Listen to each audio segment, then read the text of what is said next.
Pete Hegseth was confirmed as Defense Secretary late last Friday.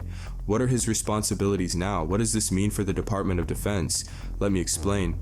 As Defense Secretary, Hegseth will oversee border control and the Border Patrol, aid to Ukraine, the ceasefire in Gaza, and U.S. troops in the Middle East. He will be responsible for managing approximately 3.4 million employees, including 1.2 million active duty service members, 1.3 million reservists, and 900,000 civilian employees.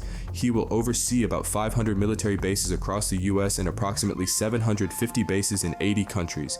Additionally, he will manage nearly $2 trillion a year in federal funds, which accounts for about 16% of the U.S. federal budget.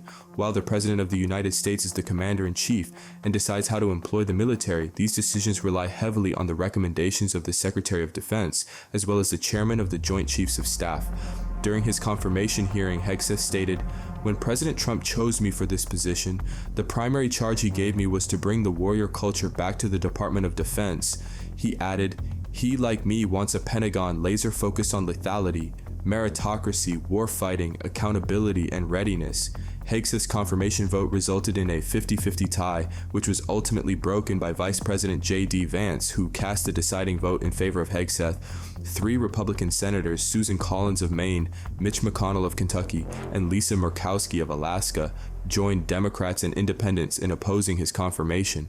Despite this opposition, the former Fox News host and Army National Guard veteran, who served multiple tours in Iraq and Afghanistan, was sworn in as the 29th U.S. Secretary of Defense.